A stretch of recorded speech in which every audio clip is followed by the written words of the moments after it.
Kto zdradził Jezusa? Ten konfident, jak mu tam. Ten, co wziął monety. Tak, 30 srebrników wziął. On się nazywał, nie Mojżesz, czy jakoś tak.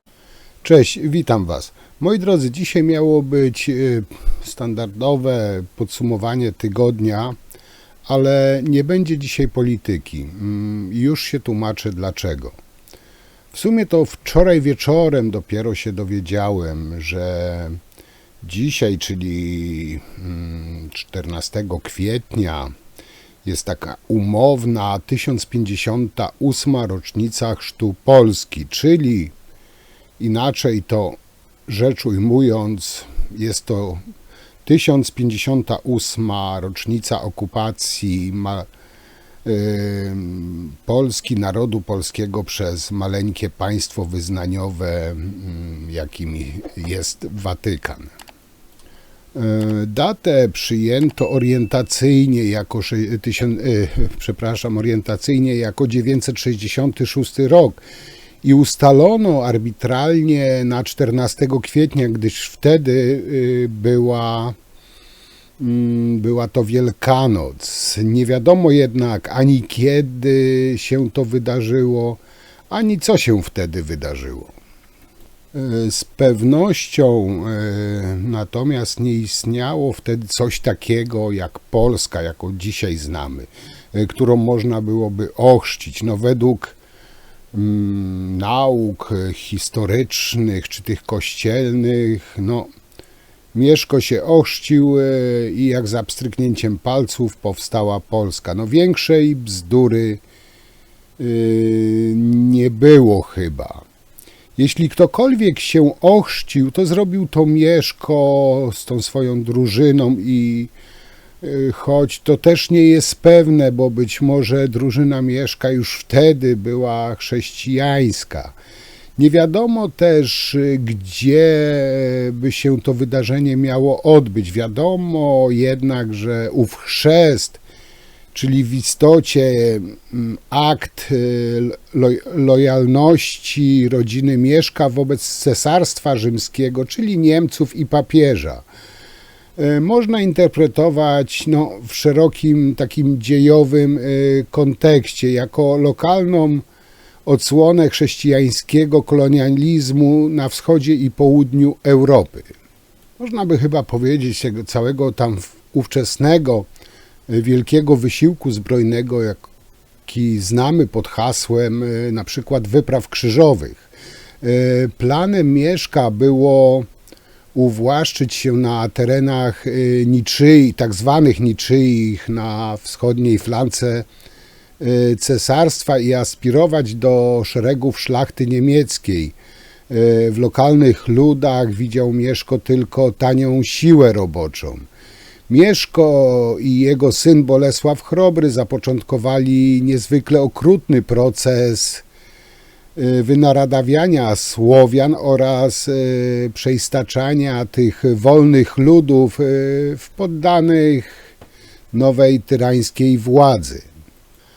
Lokalne ludy nie poddały się oczywiście bez walki. Trzeba było 400 lat miecza i ognia, by wyjałowić kultury rdzenne. Chrześcijaństwo było strategią wykulturowiania, dokładnie tak samo jak później w Ameryce Północnej. Projekt Polska, nazwijmy to, rozpoczął się od zniewolenia i terroryzowania miejscowych ludów, czyli nas, Polaków, i brutalnego eliminowania lokalnej kultury. Piastowie sprzedawali Słowian w niewolę i to był pierwszy taki realny handel zagraniczny państwa Mieszka. Pierwsze takie źródło dewiz. Chrześcijanie działali w sposób metodyczny i zorganizowany, a Piastowie ściągali do pomocy takie zorganizowane zakony, takie jak cystersi, benedyktyni, czy później znani dokładnie krzyżacy. Ci ludzie całkowicie zatarli ślady wcześniejszych kultur i zrobili to tak doszczętnie, że dzisiaj tak naprawdę nie potrafimy ustalić właściwie nic z naszej prawdziwej przeszłości. Nie znamy lokalnych wierzeń, zwyczajów, baśń, legend. W zasadzie nie wiemy nic o naszych korzeniach. Wszystko, co przetrwało, to elementy takie wprzęgnięte w rytuały chrześcijańskie, wykoślawione, zniekształcone, zamazane. I zresztą wiecie, jaki ja mam stosunek do wiary w Bozie i tak dalej. I no trzeba budzić w sobie oburzenie, trzeba umieć odnaleźć w sobie złość i sprzeciw na to kulturowe ujarzmianie naszych przodków, na kulturowe wyjałowienie naszej tradycji i odcięcie nas od naszej kultury. Trzeba też zdobyć się na odrzucenie propagandowych pomysłów Kościoła katolickiego, który z uporem wmawia nam, że bez chrześcijaństwa jesteśmy nikim, a polskie państwo jest wytworem Kościoła. Moi drodzy, zdjęcie, które tu widzicie, pochodzi z albumu Jasnogórski Poczet Królów i Książąt Polskich, wydany w latach 90. Obraz znajduje się w klasztorze jasnogórskim. Jest ukryty, a klasztor w Częstochowie nie udostępnia go tak powszechnie fotografom. Zwróćcie uwagę, przed Mieszkiem mieliśmy 14 władców, ale według współczesnych nauczań Mieszko był pierwszym królem. Wcześniej nie było Polski, była dzicz. Więc tych 14 królów czy książąt, czym oni rządzili, kosmitami, mrówkami, że Mieszko dopiero był pierwszym królem Polski. No troszeczkę to nie halo, prawda?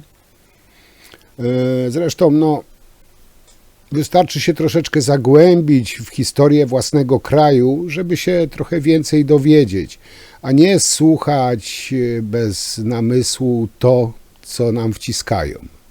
Generalnie rzecz biorąc, ten obraz, te obrazy wisi w zamkniętej komnacie 6 metrów nad podłogą, by nie sposób do niego dotrzeć. Pokazane jest to zdjęcie po to, aby rozpowszechnić ten wizerunek, który udowadnia bogatą historię potężnej, przedchrześcijańskiej, nazwijmy to Polski czy Lechii. Jak mówiłem, według dzisiejszych historyków naród polski powstał w 966 roku, a przed chrztem Polski mieszkańcy kraju nad Wisłą byli bogańskimi dzikusami mieszkającymi na drzewach. I czy nie zastanawia was fakt ukrywania historii przedkatolickiej Polski? No bo mnie to już od dawna generalnie zastanawiało, czemu tak uparcie wymazali taką dużą i cenną część naszego narodu. Czemu w szkołach uczą o mitologii greckiej, rzymskiej, czy jakiej tamkolwiek, a nie uczą o naszej mitologii? Czemu zacierają naszą historię, nasze dziedzictwo? Trzeba wreszcie odrzucić tą całą mitologię chrztu Polski i dostrzec w niej strategię po prostu kolonizacji Słowian, kolonizacji naszego narodu, między innymi. Współczesnym autorem tej wrogiej polskiej kulturze państwowej myśli jest kardynał Wyszyński. Jego intencje można zrozumieć, to ten sam korporacyjny zamordyzm, co Zamieszka, ale należy odrzucić, gdyż Polski nie można rozumieć jako projektu państwa kościelnego czy wyznaniowego. Chociaż wielu by chciało, by Polska była krajem wyznaniowym. Polacy, Polska cały nasz naród musi aspirować do demokracji, do tego potrzebna nam jest wiara w polskie państwo i trzeźwa ocena własnej przeszłości. Tak naprawdę jesteśmy państwem postkolonialnym, a więc postniewolniczym i tylko w takim kontekście można rozumieć to, co się z nami teraz dzieje. W państwie kolonialnym nieliczna grupa kolonistów sprawuje bezwzględną władzę nad szerokimi masami ludzi, które zmuszane są do niewolniczej pracy. Tak właśnie Polska wyglądała aż do XX wieku. Symbolicznym wymiarem tej tyranii jest właśnie chrześcijaństwo z tym całym Chrystusem jako królem i Maryją jako królową Polski. Klęcząc przed tymi ikonami, powielamy tylko te wielowiekowe wzorce państwa kolonialnego. Zwróćcie uwagę, moi drodzy, na to, że Kościół katolicki jest drugim po skarbie państwa największym właścicielem ziemskim w naszym kraju. Finansami Kościoła zarządza Bank Watykański. To nie Watykan płaci państwu polskiemu, tylko państwo polskie płaci Watykanowi. To miliardy z naszych podatków idą na utrzymanie księży, klasztorów, kościołów i tak dalej. To my, czy osoba wierząca, czy niewierząca, płaci na utrzymanie tego okupanta. Argumenty Kościoła są takie, że bez Kościoła Polska by nie istniała. Według mnie, żeby nie Kościół, Polska by była o wiele potężniejsza. Kościół już niejednokrotnie na przestrzeni historii sprzedał Polskę, zdradził Polskę, oszukał Polskę. Kościół idzie tam, gdzie czuje zyski, gdzie mu będzie lepiej. Tak naprawdę ma w dupie Polskę i Polaków. Dla Kościoła liczy się tylko kasa. I jak powiedziałem, nie mam nic do chrześcijan, do wyznawców jakiejkolwiek religii, ale każdy wyznawca swojego kościoła powinien ten swój kościół utrzymywać z własnej kieszeni, a nie z kieszeni podatnika. Łatwo być wierzącym, łatwo mieć jakąś wiarę, gdy ktoś za nią płaci. Gorzej już jest, gdy musisz sam za nią płacić. Dla mnie, osoby jako niewierzącej, jeśli miałbym w coś wierzyć, miałbym jakieś kultywować wierzenia, religie, to z pewnością bym kultywował nasze rodzime wierzenia Słowian, nie religię, która nam została narzucona ogniem i mieczem, która została zdeptana, zapomniana, choć teraz ta religia Słowian, pogan się odnawia, coraz więcej jest tego zwolenników i powiem wam, że mnie to bardzo cieszy, że od Kościoła odchodzi coraz więcej ludzi, a przybywa właśnie ludzi tak zwanych starowierców. Już kiedyś mówiłem wam o tym, jak Kościół ukradł wiele świąt, wiele tradycji, wiele zwyczajów, zaadoptował je pod swoje. Też już kiedyś robiłem o tym materiał, jak Kościół przez setki lat wypleniał właśnie naszą rodzimą wiarę, nasze rodzime wierzenia. Także moi drodzy, tak na koniec mówiłem dzisiaj króciutko taki nieplanowany materiał, inny niż miał być, ale piszcie oczywiście, jak wy to widzicie, co o tym sądzicie. Ja, tak jak wam powiedziałem, dla mnie to nie jest rocznica chrztu Polski, tylko rocznica okupacji Polski, rocznica zniszczenia naszych tradycji, naszych wierzeń. I to nie jest jakaś radosna rocznica, a bardziej smutna, bo Kościół zniszczył nasze rodzime wierzenia, naszą rodzinną tradycję, zatarł to, z czego powinniśmy być dumni i co powinniśmy kultywować. To jest moje zdanie. Religia katolicka nie jest słowiańską religią, nie jest naszą religią. Ona przyszła do nas z południa, została nam narzucona siłą, więc nie można mówić o tradycjach polskich, bo tradycje polskie to są wierzenia starosłowiańskie. To jest moje zdanie i nikt mnie nie przekona, że jest inaczej. To tyle. Dzięki. Mam nadzieję, że Was zaciekawił ten dzisiejszy materiał, taki troszeczkę nieplanowany. A po niedzieli zrobię już te podsumowanie tygodnia, bo też trochę materiału mi się nazbierało. Także wielkie dzięki i cóż, do zobaczenia przy następnym materiale. Cześć!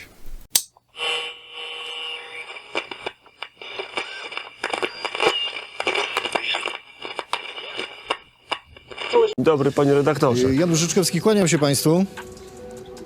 Słuchamy. Dzień dobry, kłaniam się o godzinie 16:30 w kościele pod wezwaniem Maksymiliana Marii Kolbe. Odbędzie się uroczystość, nabożeństwo przebłagalne w kontekście tych tragicznych, smutnych wydarzeń, do których doszło w nocy z 3 na 4 kwietnia.